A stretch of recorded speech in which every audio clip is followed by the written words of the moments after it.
Hello everyone, welcome to the Marketplace. Coming up this afternoon, First Deputy Governor of the Bank of Ghana, Dr. Maxwell Opoku-Afari, questions sustainability of central banks' continuous financing of government's budget. Meanwhile, minority takes on Bank of Ghana for writing off some debt owed by the government, insisting there's no legal backing for such an action. Also later, Ghana Union of Traders Association GUTA opposes implementation of new tariffs by the Ghana Ports and Harbours Authority, calling for its suspension. Continue to increase the tariffs,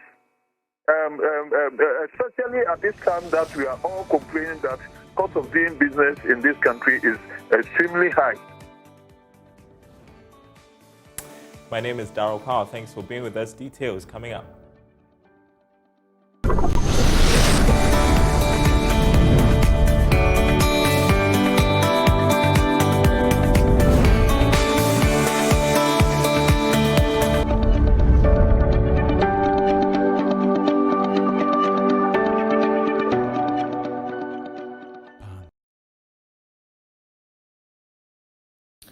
And first off, First Deputy Governor of the Bank of Ghana, Dr. Maxwell Opoku-Afari, has said the central bank's financing of government's operations is not sustainable and must not be encouraged. Dr. Opoku-Afari called for strong and aggressive domestic resource mobilization to support the economy. Here's more. The First Deputy Governor of the Bank of Ghana was speaking at an event at Gomuafete in the Central Region on the topic building public support towards mobilizing resources locally for development. He added that recent happenings have shown that central bank financing approach is not workable. Dr. Afari says financing the deficit by central bank can indeed undermine its autonomy and its ability to even fight inflation. He was, however, quick to add that one of the challenges that is affecting domestic resource mobilization is the lack of trust between the general public and policymakers. Dr. Afari was, however, of the view that there is a need to deal with wasteful spending and ensure that there is value for money going forward, a move that can help to deal with this challenge.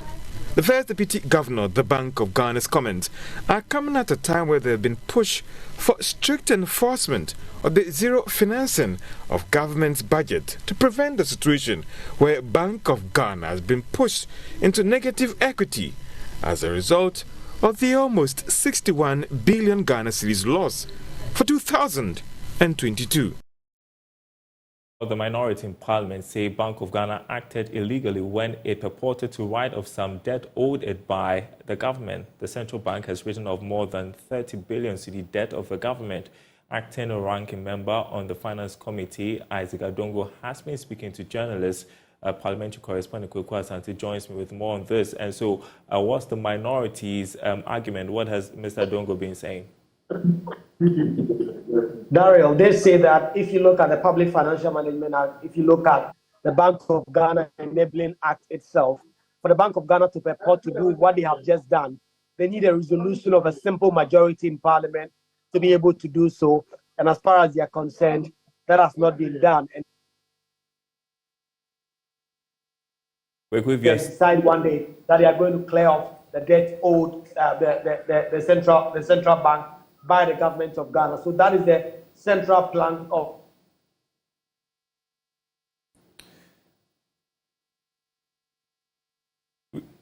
We are having challenges with the connection there to Kwawu Asante. We'll try and re-establish contact with him. But as we've been reporting, the minority in Parliament saying the Bank of Ghana acted illegally when it purported to write off some debt owed it by the government. Kwawu, we just lost you briefly. Continue with the point you're making about the minority's argument. Right, Daryl. So the point I was making is that the central plank of the argument that is being advanced by the acting ranking member on the Finance Committee, Isaac Adongo, is that the Bank of Ghana must be subject to its regulatory powers. The laws that set up the Bank of Ghana just that does not allow it to simply go ahead to write off debt. You recall that the minority in particular have been making a lot of noise about government's printing of money at the central bank, and they say that is part of the reason why the country is facing such severe inflationary pressures.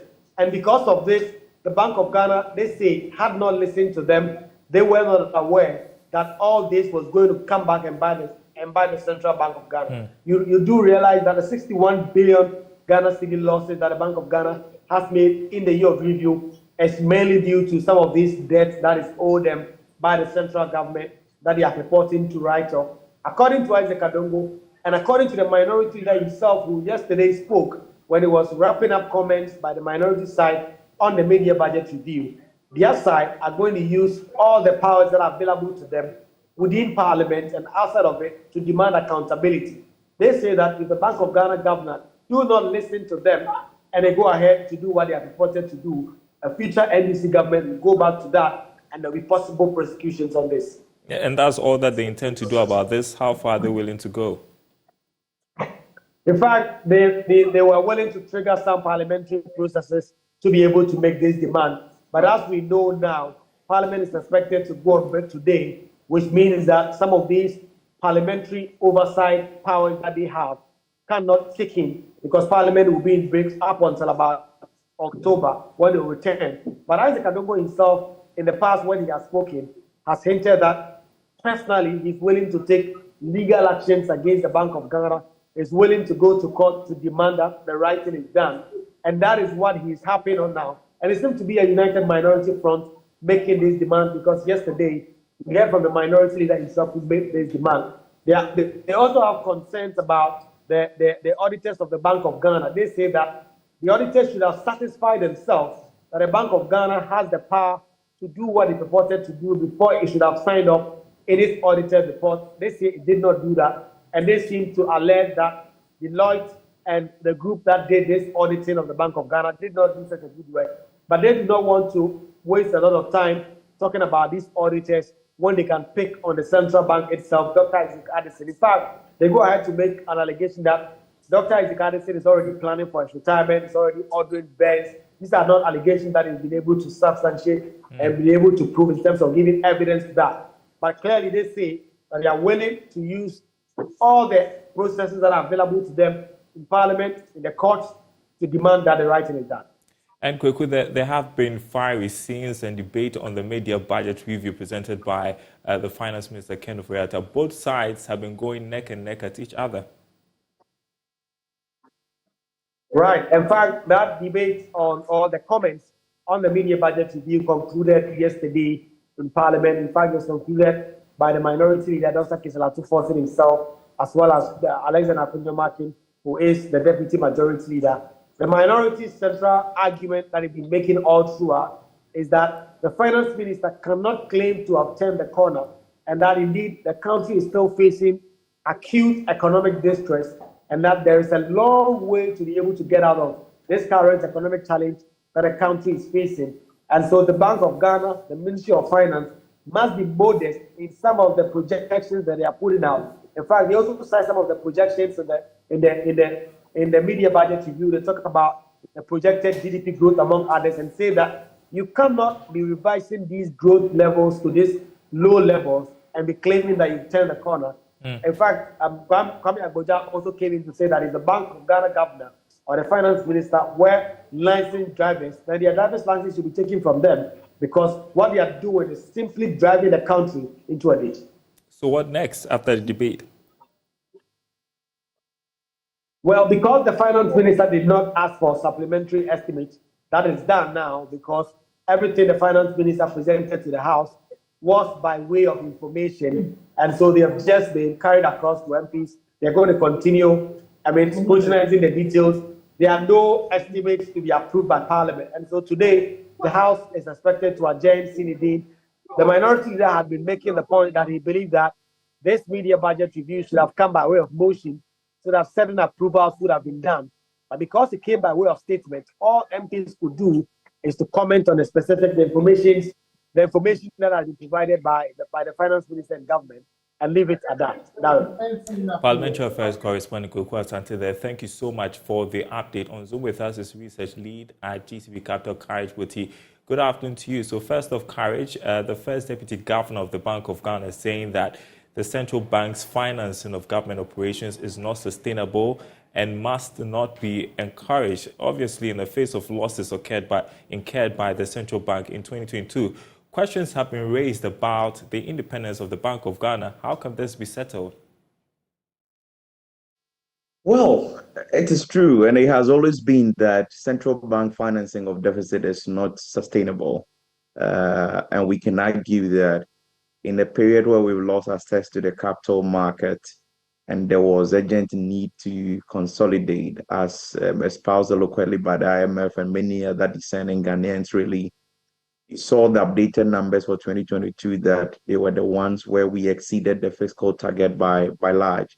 And the reality is that that was only possible because central bank was able to inject some sizable portion of that deficit for last year, 65 billion in total, about 55 billion from the local market, and the central bank provided more than 50% of that domestic funding, really. And it is no wonder that inflation soared to 54.1% last year. And even when it's slowing down now, maybe the pace is a bit slower than we would envisage. And there are a lot of other shocks from the sides to it, really. The question about raising revenue cannot be overemphasized. But the question again is, how do we go about it? Is it about increasing the already high corporate tax rates or personal income tax rates, or increasing VAT, which is already high, or increasing the other existing rates that are all high? I guess the solution doesn't lie in there. It will bring fatigue to the taxpayer and may encourage tax evasion and tax avoidance and all of that. The age-old argument has been, how do we innovative ways of expanding the tax net without necessarily overburdening the existing taxpayer? I mean, through the many other channels of informal sector players and how we group them in through things like your property rate collection and the many other areas that we have emphasized. I do not say the solution is easy or straightforward, but we have to actively look at those sides of the argument, really, if we must win our dependence on the central bank. As it stands now, the central bank was dominated in 2022, and that is why you saw the kind of monetization that we saw. Has it been independent all this while? Yes, the law says so, but then in reality, I think there has been evidence far and in between that there are years where when there are lapses or where there are issues, you tend to see the central bank's independence questioned. And 2022 is an example of such years. I mean, there have been such experiences also in the past. So when times are good, we are not under any pressure. We can, on paper, talk about central bank independence. But in 2022, the evidence suggests that the independence is under question. And we're just hearing the minority taking on the Bank of Ghana for writing off some debt owed by the government, 30 billion cedis, we are told, insisting there is no legal backing for such an action. Again, you can't blame the central bank, can you? Oh, well, due process must be followed. If there are laid down processes that they must go through to, I've always argued that central bank, I mean, the Ministry of Finance, they are big brothers. In fact, so conversations between them can be a bit more cordial compared to maybe your negotiations with an organized labor or some other civil society groups, really. So some of those things can happen, but then it must follow due process. I mean, if Bank of Ghana won't write off debt owed to government of Ghana, then who will? But then the right processes must be followed, and to the extent that they are not followed, I think we need to demand accountability for that. But then Bank of Ghana holds so much of both marketable and non-marketable debt of the government of Ghana, really. I think at the last count in the IMF report, they were quoting about 77 billion in non-marketable debt, really. And the question is, how do we deal with that? I guess part of that is what is being written off. But don't forget, Bank of Ghana also holds government of Ghana regular debt, which they may have restructured in the earlier phase already. So I guess these things are bound to happen. They just must follow due process, and the right approvals must be sought. To the extent they are not, I think it is in place that we demand accountability of the Bank of Ghana. Of the losses incurred in 2022, the central bank will need to assess its current operations and policies to prevent it from happening again in future. We've heard the Bank of Ghana talk about retaining, as part of measures, retaining profit to build a capital backup, optimizing investment portfolio, assessing the need for capitalization support from government in the medium term, etc. What do you make of such measures? I mean, if the regulator who is holding the stick for the companies or institutions or the industry regulate to be of good behavior, they themselves are showing quite bad books. I mean, reason justified or not, the books are bad, and the solvency of the institution is coming into question. I'm not sure it's a good reputation for the regulator, really. So whatever must be done to restore capital is actually necessary, and we need that for Bank of Ghana to function as the lender of last resort. How much profit can we build up in the next maybe 1, 2, 3 years to make up for the 60 billion loss? I mean, I cannot say for certain, and so there will be need for some recapitalization here and there, which I believe was an issue the IMF raised in their technical notes as part of the program approval, really. And so we need to explore the channels. It comes back to the same government to capitalize the Bank of Ghana. It comes back to maybe the other partners that could do this, really. But this government is the same entity that is maybe having liquidity challenges now. And by extension, every other bank related to government somehow, call it your Consolidated Bank Ghana, your ADB, your NIB, are all at their lowest ebb now, looking for liquidity support from the majority shareholder in government of Ghana, really. And so it's not an issue of Bank of Ghana alone. I think it's an issue of all the state-owned banks, really, that need to be looked at holistically at this point. But there is no we cannot overemphasize that Bank of Ghana, as the regulator, need to be in good financial health to be able to carry out its role as a lender of last resort. And much of the losses we've seen was as a result of the DDP. And now an economist, Dr. Patrick Esumi, is predicting that commercial banks will struggle to recapitalize due to the impact of the domestic debt exchange program on the financial sector. And his comment coming at a time that rating agency Fitch has warned that the huge losses imposed on bondholders under the program has significantly weakened the banking sector's capitalization plans. I want you to listen to what he said yesterday on Business Live. Then we'll talk about it. I think that, if there's any immediate increment in the capital requirement, there will be a little bit of struggle for some of the banks. There's no two ways that the domestic debt exchange has weakened the banks in some sense, but also, it's not just what was closed in the exchange that was closed back in February. We know that new debt exchanges being mooted by the government, and you get a sense that all of this will bring further weaknesses within the banking system. When the Bank of Ghana released the data in relation to the last MPC meeting, we do see that credit growth to the private sector has more than about halved, compared to the previous year. So we've already seen that impact on the credit to the private sector is being manifest within the economy already. And again, we've seen the Bank of Ghana itself make losses of about 60 billion cedis. What will be the effect on the central bank lending to commercial banks going forward? I don't really think that particular loss will significantly impact its ability to manage the financial system, whether through overnight lending or not. I think, we have to understand that where this loss has come from. It is because, the central bank had to absorb a lot more deeper losses from the domestic debt exchange, as the bank has explained, whereas the ordinary Ghanaians and other institutions, they didn't really see a cut in their... Do you share in Dr. Esumi's thoughts, Courage? Well, I don't think the need is for minimum capital to be raised. I think the need is that you have weakened capital base because of the valuations you place on your assets and stuff like that out of DDP. In one hand, some of these things can self-correct.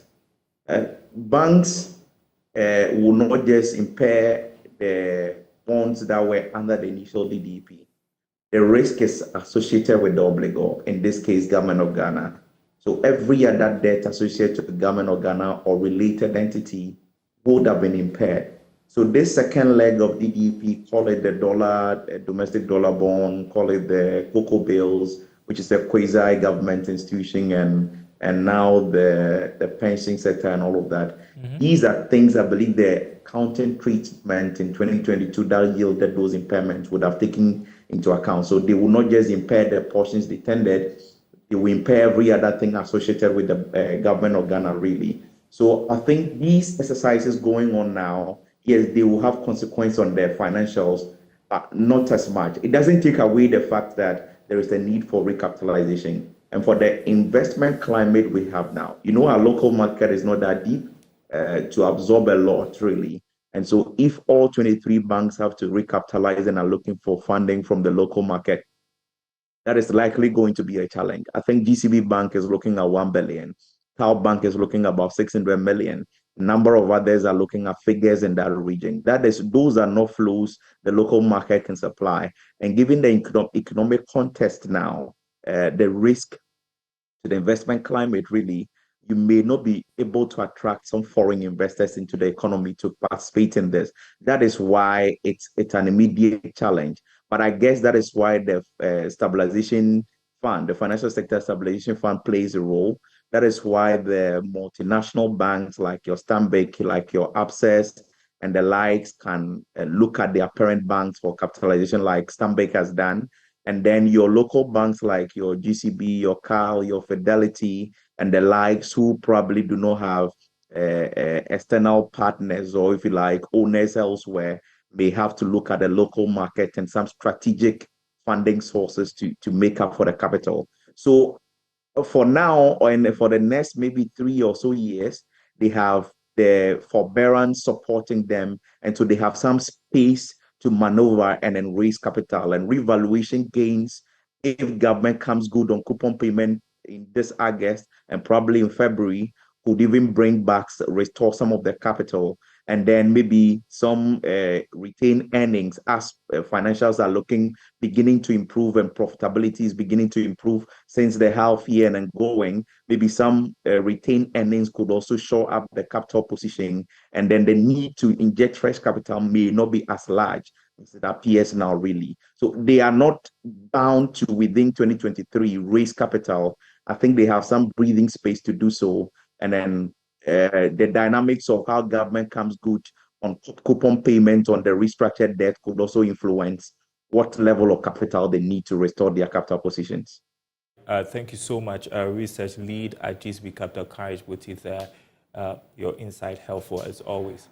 Now, the Ghana Union of Traders Association, GUTA, has opposed implementation of new tariffs by the Ghana Ports and Harbours Authority, calling for its suspension. GUTA says the astronomical increase comes as a surprise as members continue to struggle with the effects of many taxes introduced in recent time. Dr. Joseph Obeng is president of the association. That's surprising because we are having engagement with the Ghana Ports Authority, and it is not conclusive. We haven't built any consensus. And then they brought this on the blunt side of the stakeholders. It doesn't show respect to us. Right. And we are not going to allow this. Because especially coming the way that we allow them to make increase only barely a year now. So they cannot continue to increase the tariffs. Especially at this time that we are all complaining that cost of doing business in this country is extremely high. And that is collapsing businesses. It's not good even for the port authorities themselves, because barely 4 months ago they called us and complained that the port is not having the needed traffic that it used to be, and that we should find a solution to it. And we said that the problem has been the cost of doing business at that port. If there is not taking, most of us are going to do our business through the lobby port. Because the cost here is too much. I mean, right. What does happen? Is it going to help the country? It's not going to happen. Doc. And so they should be careful and mindful of the charges that they keep. And when this happens, you know what also follows? Then the shipping lines is also influenced to also increase their charges. And it compounds the problem for us all the time.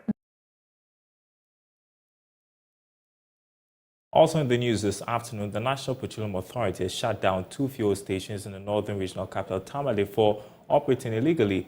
The 2 stations belonging to the northern regional chairman of the NPP under the name Lily Gold were cited for operating even though their licenses had been revoked. The exercise was led by the regional manager, and here's Martina Bugwe with more. The National Petroleum Authority's activity today is to clamp down on operators of fuel stations who are operating illegally. Speaking in an interview, the Northern Regional Manager for NP, Rashid Dauda, said Lily Gold's license were revoked last year and were not supposed to be operating. Lily Gold Resources, Energy Resources Limited, its license has been revoked since October 2022. Hence, they cease to exist.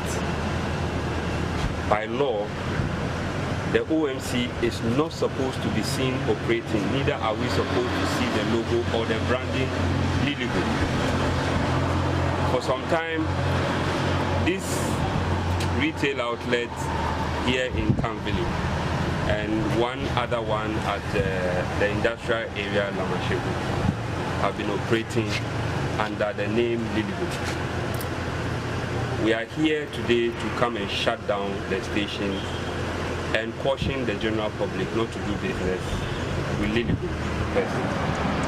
If you are operating something illegal, it's illegal. And so action should be brought to make sure that this illegality is remedied. We are not doing this because he's an NPP regional chairman. If anybody at all should be found to be operating an illegal site, that will also be taken seriously, and this kind of action will be brought onto that station. The offense is clearly selling product to the unsuspecting public under the pretext of Lily Gold. Now, since it's unlicensed, if you buy any product from such outlets, there's no any remedial action whatsoever. The authority cannot come to intervene on your behalf if something goes wrong. Therefore, by law, since the National Petroleum Authority is in charge of the downstream industry, we are to ensure that such illegal outlets do not operate. He added that Lily Gold will also be flagged on the Enterprise Rational Management System platform, which has all the OMCs on board. The outlets will be flagged on our ERDMS, where all OMCs are to take products and supply their retail outlets. When we log you out on that system, that particular station. And that was Martina Bugwe's report. Story is trending on our website, nigeriaonline.com/business. GNPC records $10.681 million profit in 2021, according to the 2022 Auditor General report. Read more on that, nigeriaonline.com/business. My name is Daryl. Thanks for watching. We'll be back same time tomorrow.